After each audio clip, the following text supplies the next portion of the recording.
नमस्कार। इस वीडियो में हम जानेंगे कि संतृप्त और असंतृप्त हाइड्रोकार्बन्स क्या हैं। संतृप्त और असंतृप्त हाइड्रोकार्बन जानने से पहले हम जान लें कि हाइड्रोकार्बन्स क्या हैं। जैसा कि नाम से देख रहे हैं हम, हाइड्रोकार्बन दो शब्दों से मिलकर बना, इसको हम यहाँ से तोड़ दें।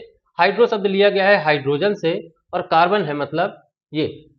तो ऐसे यौगिक जो केवल हाइड्रोजन और कार्बन से मिलकर बने होते हैं, ऐसे यौगिक क्या कहलाते हैं? हाइड्रोकार्बन कहलाते हैं। अब हाइड्रोकार्बन में हम जाने कि संतृप्त और असंतृप्त हाइड्रोकार्बन क्या होते हैं। तो हमने ये देखा है, कार्बन में लंबी श्रृंखला बनाने का गुण होता है और यह कार्बन एक दूसरे परमाणु से जुड़ते जुड़ते एक लंबी श्रृंखला का निर्माण करते हैं। अब यहाँ पे बात आ रही संतृप्त और असंतृप्त हाइड्रोकार्बन क्या है। तो जब कार्बन दूसरे कार्बन परमाणु से सिंगल बॉन्ड के साथ जुड़ा होता है तो ऐसे हाइड्रोकार्बन कौन से हाइड्रोकार्बन कहलाते हैं? संतृप्त हाइड्रोकार्बन कहलाते हैं। जबकि जब कार्बन दूसरे कार्बन परमाणु से डबल बॉन्ड या ट्रिपल बॉन्ड के द्वारा जुड़ा होता है तो ऐसे हाइड्रोकार्बन क्या कहलाएंगे? असंतृप्त हाइड्रोकार्बन कहलाएंगे। तो चलिए एक एक करके जानते हैं इनको उदाहरण के माध्यम से। संतृप्त हाइड्रोकार्बन की जो पहचान है वो है कार्बन और कार्बन के बीच में क्या होना चाहिए? सिंगल बॉन्ड होना चाहिए। यदि सिंगल बॉन्ड है तो ऐसे हाइड्रोकार्बन क्या कहलाएंगे? संतृप्त हाइड्रोकार्बन कहलाएंगे। तो चलिए जानते हैं। इसका पहला उदाहरण लिया है हमने मीथेन। एल्केन्स जो होते हैं वो सारे के सारे एल्केन्स संतृप्त हाइड्रोकार्बन में आते हैं। अब एल्केन में हमने एक कार्बन वाला एल्केन लिया है, पहला है मीथेन, जिसका फॉर्मूला होता है CH4। CH4 की यदि हम संरचना की बात करें तो CH4 में देखेंगे एक कार्बन लेंगे और एक कार्बन की संयोजकता कितनी होती है? 4। तो ये चार तरफ से हाइड्रोजन परमाणुओं से जुड़ा होता है। इस प्रकार से यहां पर देखेंगे कि कार्बन केवल क्या बना रहा है? सिंगल बॉन्ड बना रहा है। दूसरा एग्जांपल लिया हमने एथेन। एथेन का फॉर्मूला होता है C2H6। तो कार्बन, पहला कार्बन और दूसरा कार्बन दोनों को हमने सिंगल बॉन्ड से जोड़ दिया है। अब हर कार्बन की जो संयोजकता है वो हम हाइड्रोजन से फुलफिल कर देंगे।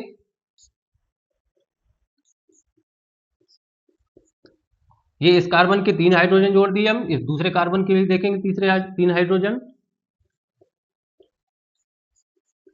ये हमने दूसरे कार्बन के भी 3 हाइड्रोजन जोड़ दिए। तो अब आप देख सकते हैं कि कार्बन कार्बन के बीच में यहाँ पे सिंगल बॉन्ड है और हर कार्बन की संयोजकता हाइड्रोजन से सिंगल बॉन्ड के साथ पूरी हो गई है। नेक्स्ट देखेंगे प्रोपेन। तो प्रोपेन का जो फॉर्मूला है वो होता है C3H8। संरचना बनाएंगे, सिंगल बॉन्ड के साथ 3 कार्बन बनाएंगे। अब हर कार्बन की हमको संयोजकता कितनी करनी है? 4 करनी है। तो कार्बन ने एक बॉन्ड पहले से यहां पर बना रखा है, दूसरा, तीसरा और ये चौथा। इस वाले कार्बन में देखेंगे एक बॉन्ड ये है और एक बॉन्ड इस कार्बन के लिए ये है, तीसरा और चौथा। इस कार्बन के लिए देखेंगे तो इसमें भी 3 बॉन्ड और बन जाएंगे और यहां पर सभी जगह हम क्या लगा देंगे? हाइड्रोजन परमाणु लगा देंगे। तो ये क्या बन जाएगी? प्रोपेन की संरचना बन जाएगी। इन तीनों उदाहरणों में आपने देखा कि कार्बन केवल और केवल सिंगल बॉन्ड बना रहा है, अर्थात ये क्या है? संतृप्त हाइड्रोकार्बन है। इसके बाद देखें हम असंतृप्त हाइड्रोकार्बन। तो ऐसे हाइड्रोकार्बन जिनमें कार्बन और कार्बन के बीच या तो डबल बॉन्ड हो या फिर कार्बन कार्बन के बीच क्या हो? ट्रिपल बॉन्ड हो। यदि एक डबल बॉन्ड या एक भी ट्रिपल बॉन्ड उपस्थित है तो ऐसे हाइड्रोकार्बन असंतृप्त हाइड्रोकार्बन कहलाएंगे। इनके एग्जाम्पल्स हैं एल्कीन और एल्काइंस। तो चलिए देखते हैं। एल्कीन में हमने पहला उदाहरण लिया है एथीन। एथीन मतलब 2 कार्बन होंगे तो इसका जो फॉर्मूला होगा वो होगा C2H4। संरचना बनाएंगे, इसमें एक कार्बन दूसरे कार्बन के साथ सिंगल बॉन्ड के साथ जुड़ा हुआ है तो बीच में हम क्या लगा देंगे? यहाँ पे डबल बॉन्ड लगा दें। क्यों? क्योंकि ये एथीन है, इसका मतलब इसमें क्या होंगे? डबल बॉन्ड होंगे। और हर कार्बन की संयोजकता हम किससे पूरी कर देंगे? हाइड्रोजन से पूरी कर देंगे। ऐसे ही इस कार्बन की भी संयोजकता हम किससे पूरी कर देंगे? हाइड्रोजन से। तो यहाँ पर ये देख सकते हैं आप कि कार्बन और कार्बन के बीच में क्या है? डबल बॉन्ड है। इसका मतलब क्या है? ये असंतृप्त हाइड्रोकार्बन है। दूसरा उदाहरण भी हमने लिया है एल्कीन का, प्रोपीन।